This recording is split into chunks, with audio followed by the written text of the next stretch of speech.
Welcome to the Books and Martinis podcast. I'm Priya. And I'm Mercy. And this is your go-to book podcast, where we lift, empower, and spotlight authors. Grab your martini and follow along. And don't forget to like, follow, and subscribe. Hey, book lovers. This episode of Books and Martinis is brought to you by our wonderful sponsors. BlueBox Media, you dream it, we produce it. And Travel with Samantha Cividanes, specializing in luxury cruises. Ooh. Their support keeps the stories, authors, and conversations flowing. Don't forget to visit them and support the brands that support this podcast. Now the martinis are poured, let's get into the episode. What's up, everyone? Welcome to our podcast. I'm Priya.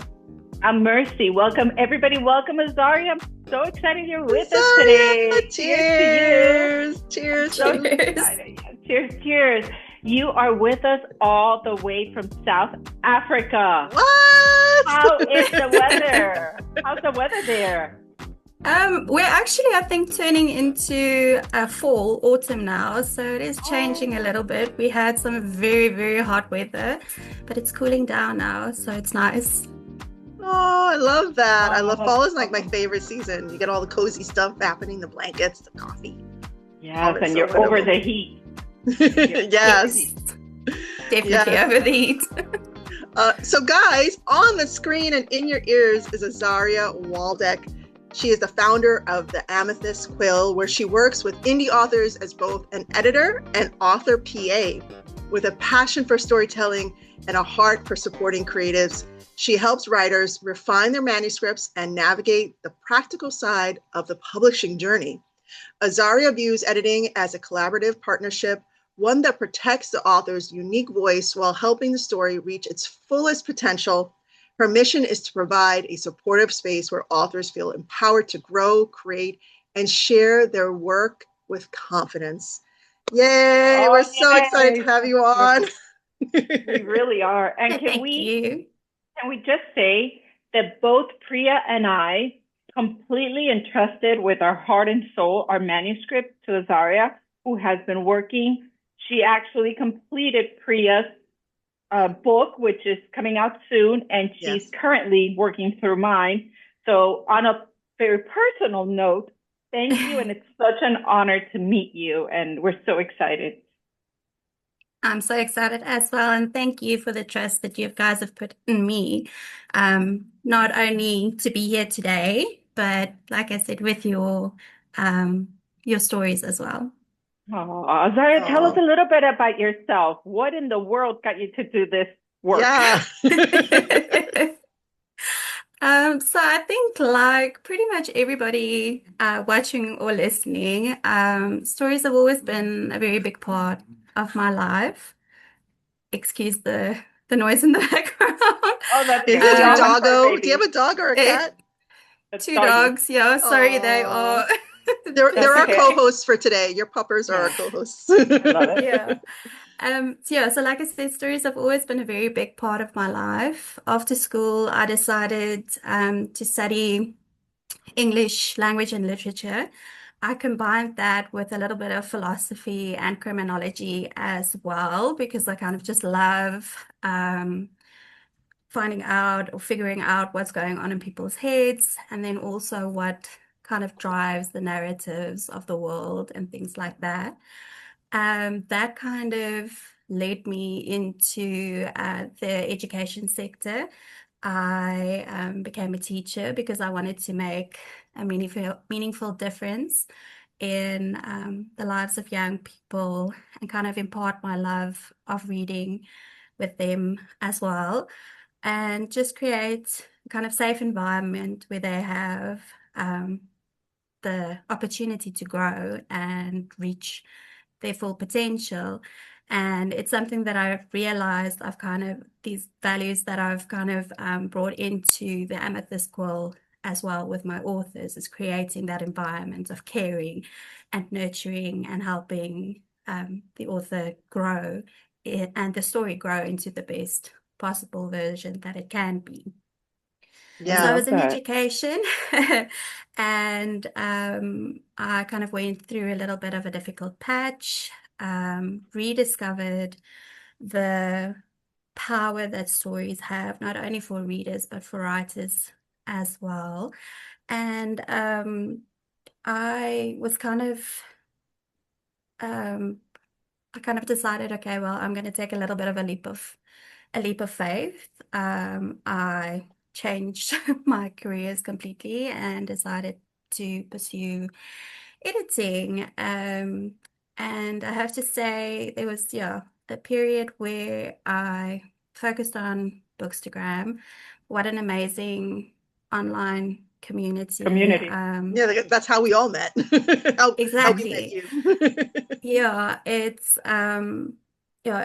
has played such a huge role in my journey. Just the inspiring people, authors that I've met, a lot of them who actually encouraged me to start up the Amethyst Quill and to focus on specifically supporting indie authors who I'm sure you guys know oftentimes have to kind of take this publishing road alone and Yeah. struggle through the process yourselves. So, yeah, so that's basically me in a nutshell. Yeah, for me, editing is a partnership. It's not something that I want to be a kind of like a one and done.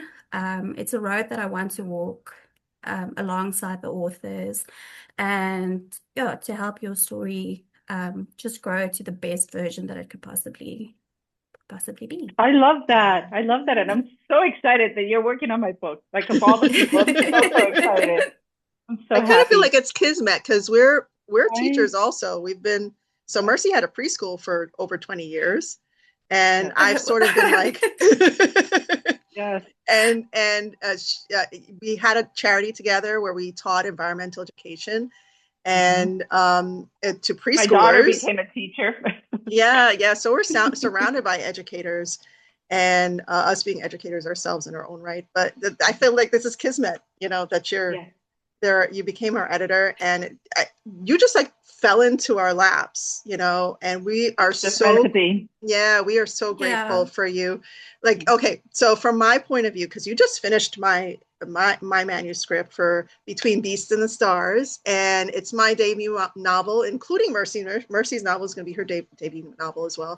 So this is very Hmm. like nerve wracking for us, Yes. because To say the least. yeah, and in the beginning I was like messaging you like, oh my God, do you like it? Like, Is it okay? I haven't heard from you. Do you like it? Because it's nerve wracking, and you were so like, you were so Soothing, caring right? and soothing, and Mhm. you reinforced the fact that that I am a good writer. I'm a decent writer. My story's decent.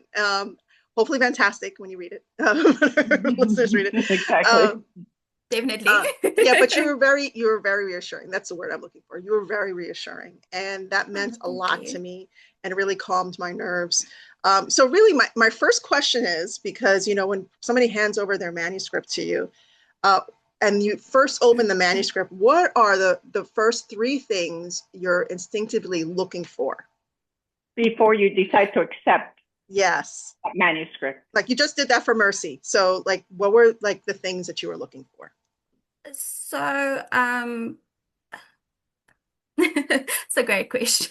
Um, While you think about it, I would like to share that when I was going to share, when I first spoke with you via email, mm, I told you I had X amount of words. I think it was like 96,000 words.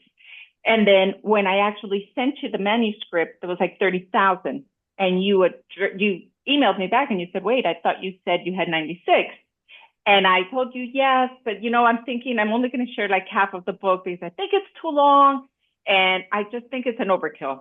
And you inspired me and said, no, no, send me the whole thing. I'll tell you if it's too much.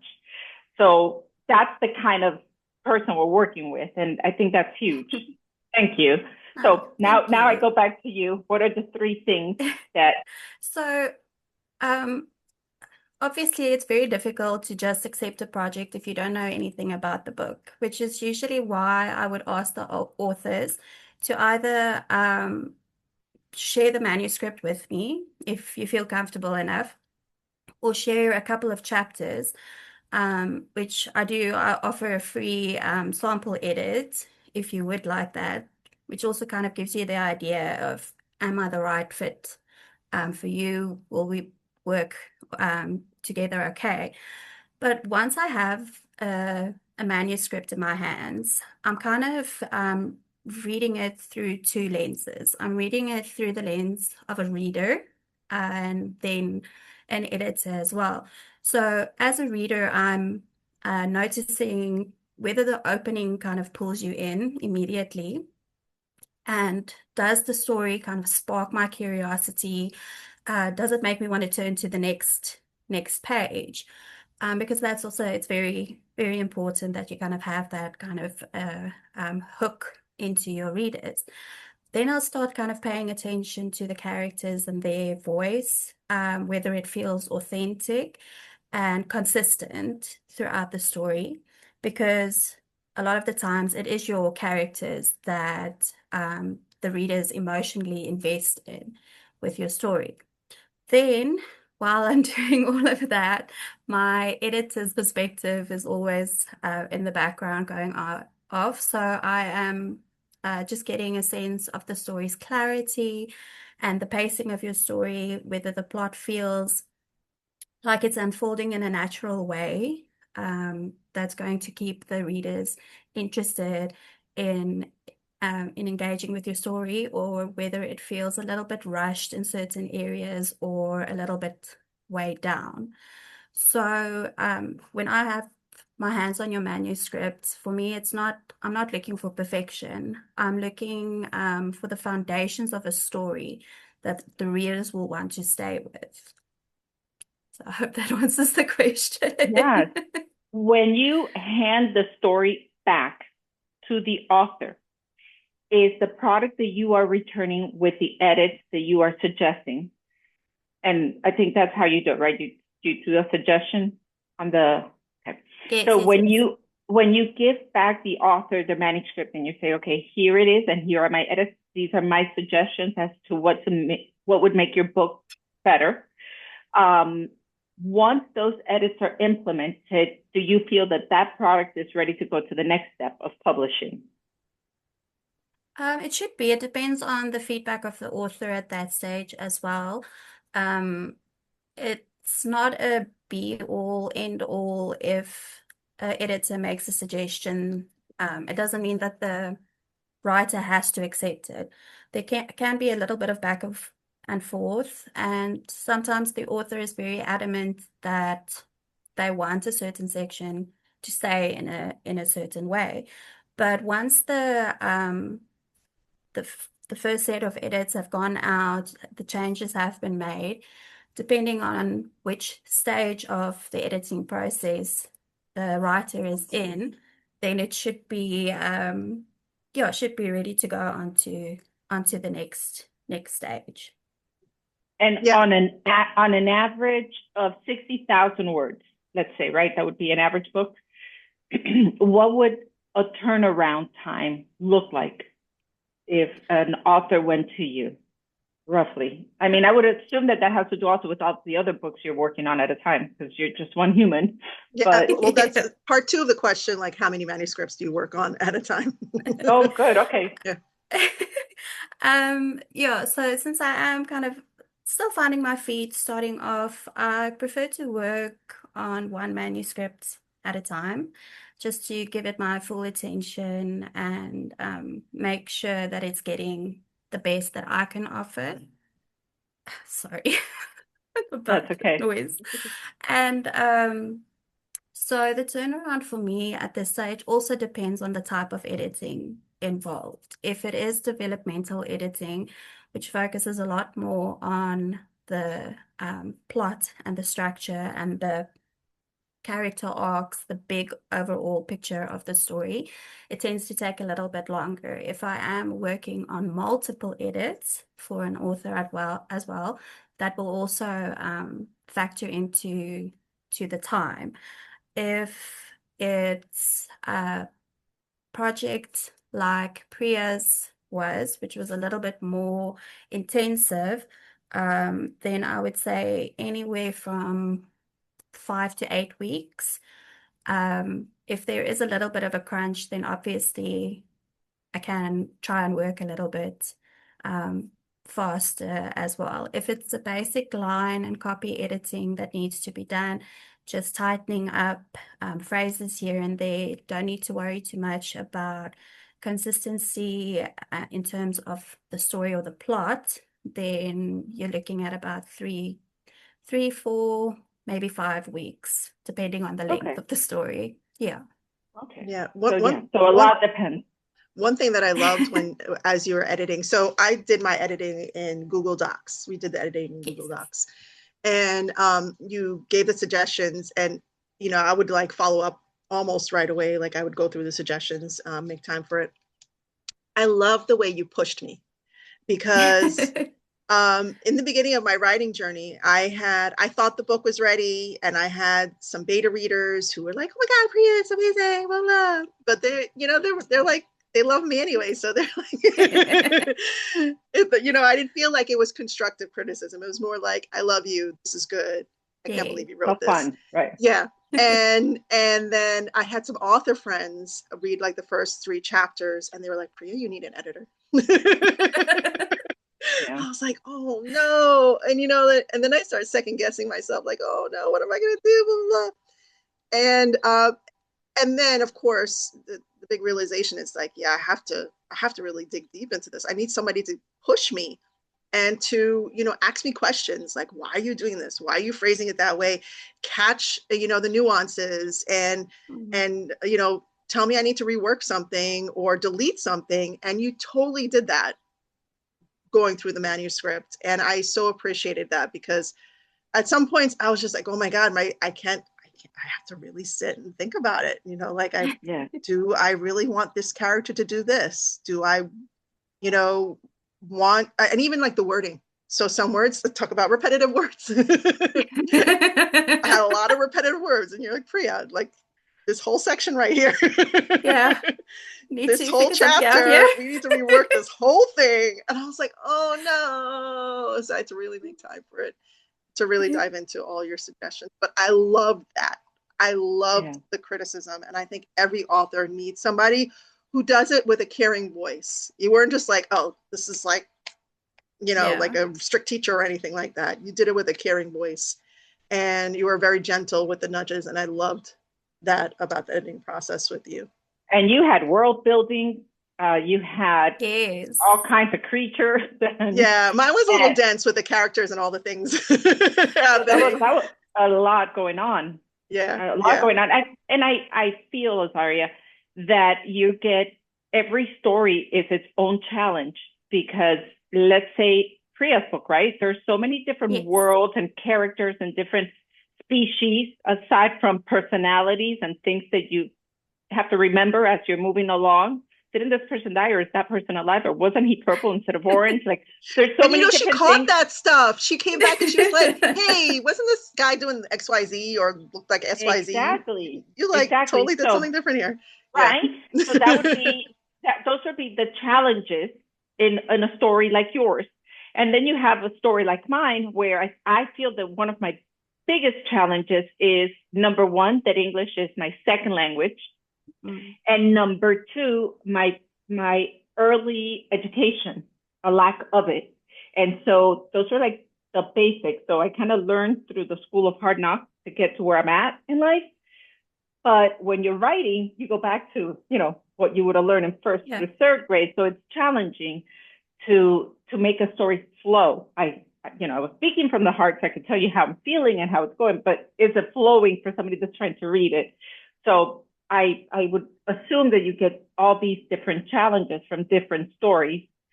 How have your experiences, like what has been your biggest challenge when editing a story outside of ours, or even if it was one of ours, but what has been your biggest challenge when working on a story? I wouldn't necessarily say it's a challenge, but like both of you just mentioned, the difference in your two stories, and I am approaching the editing slightly different, as I'm sure you would have picked up with just chatting to each other about how it's going.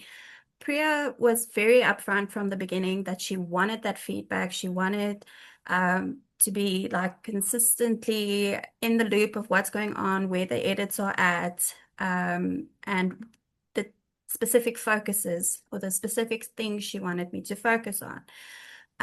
With you, Mercy, you seemed a little bit more laid back, and also because the story genres differ so much, um, I'm doing a lot of my editing offline at first, before bombarding you with like 1,000, 9,000. Priya, you counted the edits I and did a things like whole that. reel on my 600 edits. Did you really? But I freaking love that. I saw it and I was like, I mean, that's what we would what? want, right? You work so Yes. hard on a book, you want it to be right. Yeah. But Yeah. I also don't want you to see that number and think like, oh my word, what have I done? Like nothing is right. Like Priya would have noticed, and Mercy, even with you, a lot of the things that I am picking up, it's little tiny spacing inconsistencies and punctuation inconsistencies and a little bit of grammar here and there. But for me, to get back to the question that you were asking, I don't see it as a challenge. Every single manuscript that I am taking on is an amazing learning opportunity for me. Because whenever I get to something like with Priya and the world building and all of the different characters and the different character POVs, I had never really thought about like as I was reading, I'm scribbling notes and like this one says this one talks like this.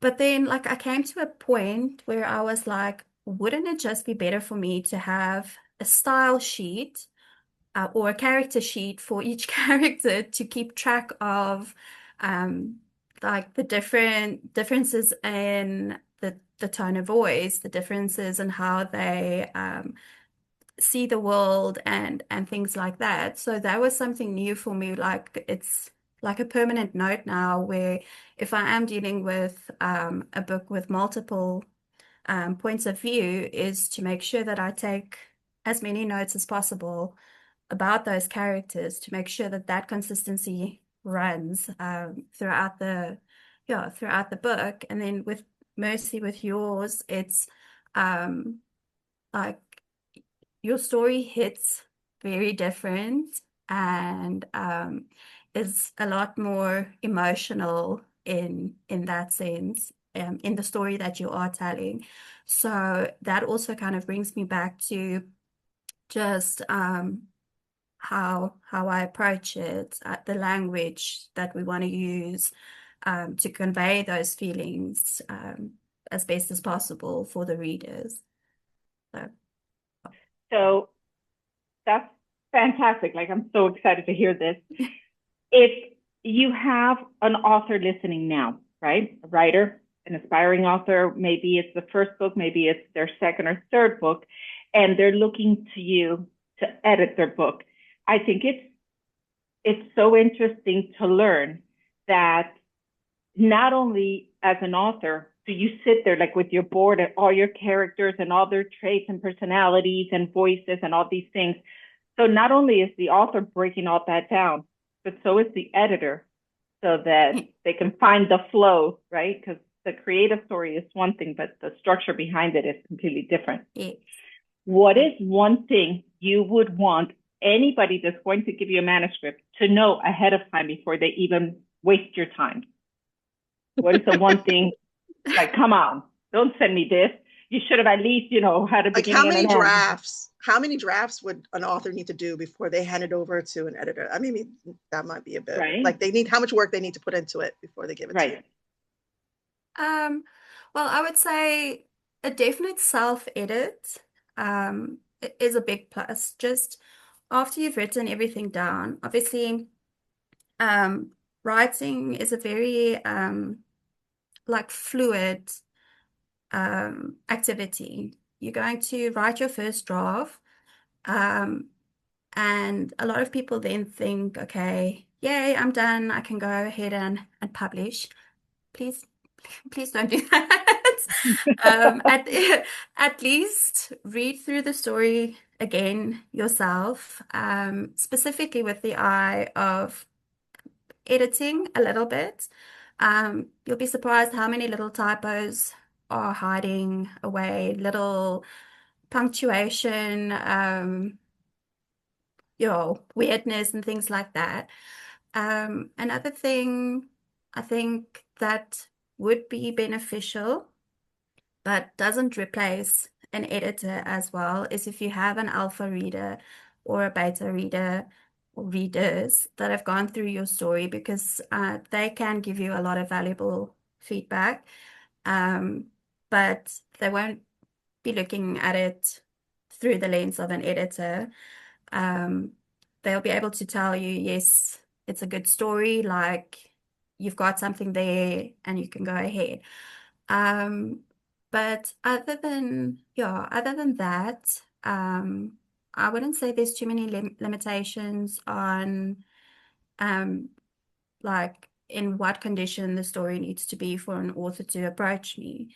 If you have done your first draft and you have no one or know where to turn to, and you are looking for somebody that can kind of soundboard off ideas, check the work. You don't have to do a full complete edit initially. A lot of editors, myself now included, offer manuscript assessments or evaluations, which is kind of a lighter touch to a developmental edit. Like you won't go into as much detail, but it's great for if you are in a little bit of a pinch, you don't have the money at the moment to pay for an editor, just to kind of guide you, uh, guide you to show you areas that might need a little bit more, a little bit more work. Fantastic. Yeah. If you have a writer, somebody that's thinking about it now, somebody's listening to us and they haven't written a book, but they have ideas about books, right? And now they're going to sit down and they say, okay, great. Well, I have an editor in mind already. All I have to do is, put pen to paper and write my story. What are the fundamental things that somebody needs to put in a story for it to be a great story, right? So break that down as simple as possible for somebody I feel like that's such a big something. question. We might need a whole episode for that. Well, I wanted to say that's like a very version. subjective question as well, because it'll completely depend on your readers. For me, I personally feel that every story, whether it's in your head, in your heart, hiding away on your laptop somewhere, every single story has a reader waiting for that story to get out there, regardless of the state that it is in, or whether you feel like you don't necessarily have the correct structure, or you didn't study writing, or you haven't done any courses or anything on writing or anything like that. I think the field of writing is also so immense if you think about it. Like nobody, I wouldn't say nobody, but there are so many authors that kind of just they get out of the box. They try something different. They write things in a way that you don't think would make sense. And for some people, it won't. But for other people, it's like, oh, okay, that's actually an interesting take on it. So I don't think there's like hard and fast set of rules when it comes to writing. It's creative. It's meant to be explored. I think if you have a story in mind, like write it down. don't worry about it being perfect. But get that idea on Paper. paper or on your laptop. And once you've done that, then that's kind of when the revision starts. That's when you go back and then you're like, okay, but maybe how can we like tweak this, and maybe we can add a little bit here, or oh no, this isn't working, like take this out completely. And I do feel, especially in today's day and age, with the access that we have to multiple platforms where like-minded people come together, the opportunity is there to have people to bounce ideas off. Like, listen, I'm trying to write this story, but I want to, like, I'm not exactly sure how or where or why. Yeah, I think it's amazing the community that's available for writers today to kind of help you along your way to yeah to write your story. So no, it's not exactly the answer you were hoping for, Mercy, but yeah, I do think there isn't yeah a Or right or set like wrong. 1, 2, 3, you need this in your story for it to be a success. I think it needs to come from the heart. That's important, and it needs to be your voice. Yeah. Because if you've got readers that pick up your book, they want to read you. And I think that's kind of what's most important. Yeah. Love that. What is the most common misconception about editing or being an editor? So Uh, have you had like weird questions, or like people think that you're supposed to do X, Y, Z, but it's not really like that? What's the most common misconception? so I think the most common misconception and probably fear from writers is that an editor is just going to fix and rewrite your whole manuscript. I think many um, writers imagine editors as these like very strict gatekeepers that are going to tear the whole manuscript apart when the goal is actually the complete opposite from that. My role as your editor is to help you see your story more clearly and the strengths that are already there to kind of just help polish them, yeah, to become that best version that it can possibly be. So for me, I think a good editor is somebody that kind of protects the author's voice at all costs. And you're kind of just helping refine the structure, the pacing, the clarity of the story so that it connects more deeply with the readers. I love that. I love that. What's one piece of tough love that you can share? Like you're saying that, the misconception is that writers think that you're going to do like, rip through everything, rewrite everything, but really you're just there to preserve their voice and to help guiding them through the process and making the changes that they need to preserve their voice. But is there a piece of like tough love you could share for our writers? Like one piece of advice or two. So I have to be very honest, when I saw Yes. the question ahead of time, I was like going back and forth. I'm like, oh my goodness, I have no idea how to answer this question, because it also like I thought of it from certain perspectives, and because I'm coming from a position where I work with a lot of local indie authors as well, like I've got an idea of from that perspective, like what would be some type of tough love. But then if I think about it again from like the international perspective and the authors that I've been working with there, then it's something a little bit different. So I thought I'm going to bring it a little bit closer to home, and I think it kind of touches on some of the things that I have mentioned already.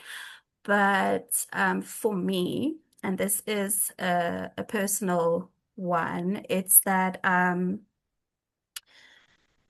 your first draft, it's allowed to be messy. Get it down, like write that story that has been stuck in your head. Don't worry about perfection. And that's something that I'm telling myself. and it's a reason why I haven't pursued my writing as much, is because I am focused on everything needs to be perfect. I mean, I'm an editor. I want everything to be nice and pretty and like cohesive. So I would say get that messy first draft down. Okay. It's not um it's not bad. You're not a failure if it's messy. Okay. It is your first draft. You're allowed to go back and then revise and um change your mind about things. But I think a lot of writers to get to that stage where they're like about to start writing it, and then they quit because they're like, this is just going to be like vomit. It's Right. not going to be pretty. Like how am I going to get from here to a publishable book?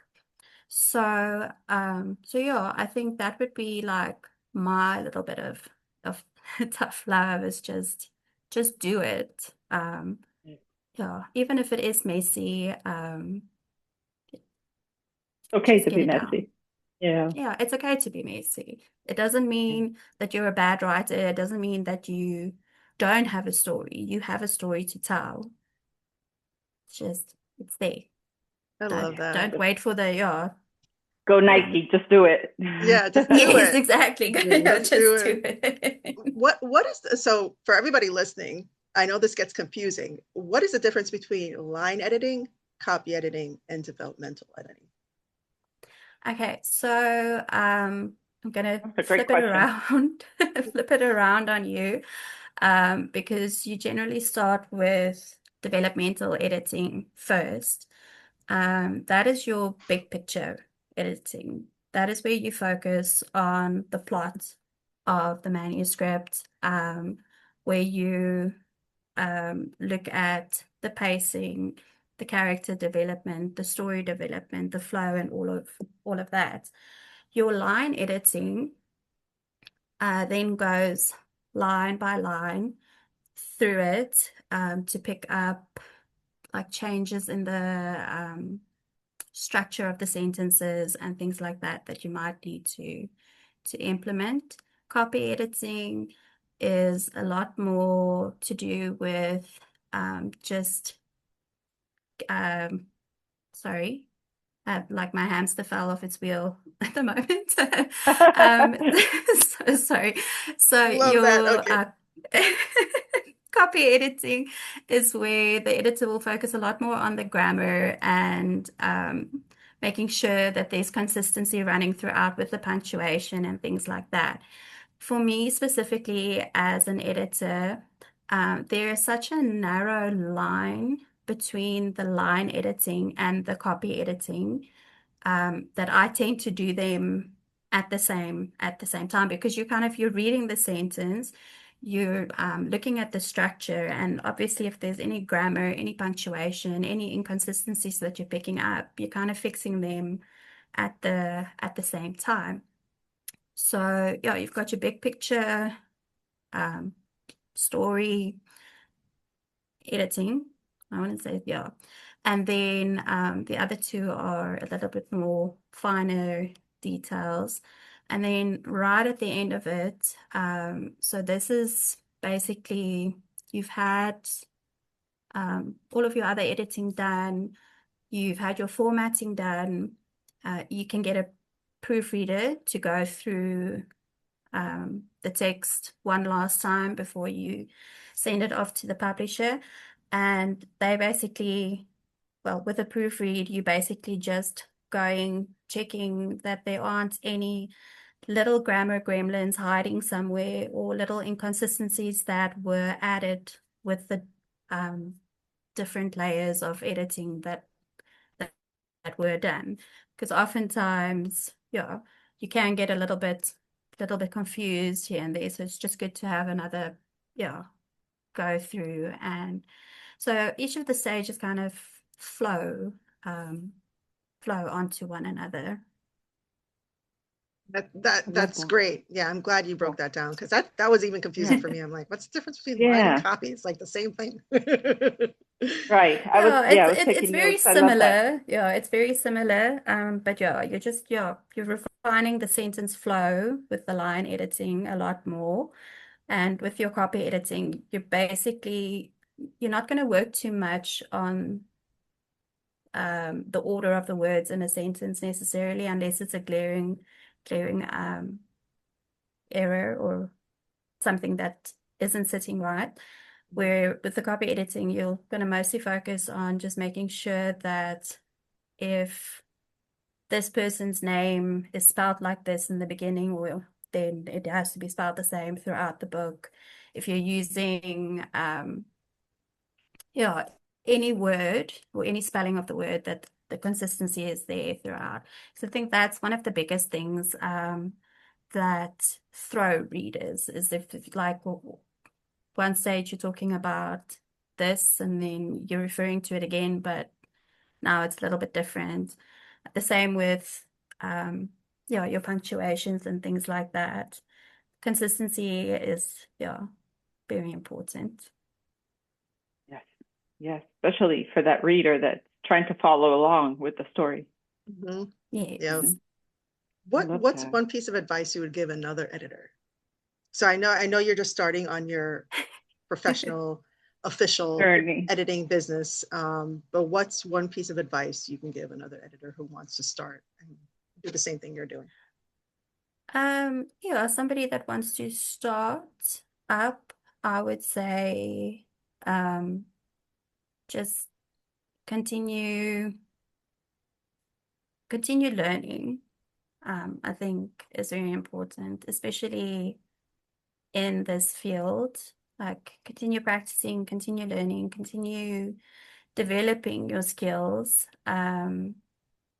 It's I think it's never easy for anybody to start up their own um, business. It's scary, um, but just make sure you've got a good support system behind you and have patience, I think is a big one as well. Yes, But read,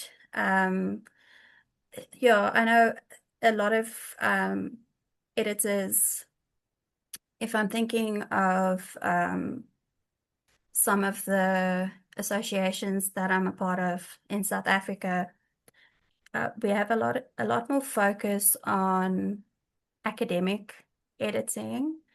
Um, I think it's only recently that fiction and even nonfiction editing, but mostly fiction editing has started picking up a little bit. So it is very new for even for authors in our country because they're so used to having to do everything themselves. And yeah, at the end of the day, I think it's just yeah, do it because you love to do it. Don't do right. it because you think it's going to be easy money and all of that. Nothing But do about it it sounds because easy. Nothing.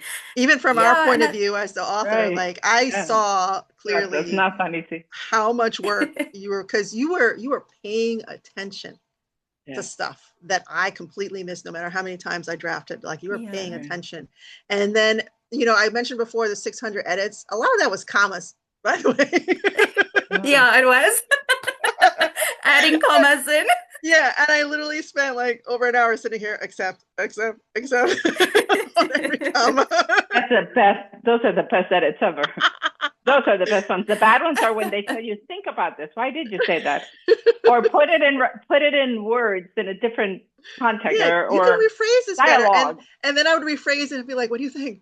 Did I rephrase it better? And you're like, yeah, it's good. It's good.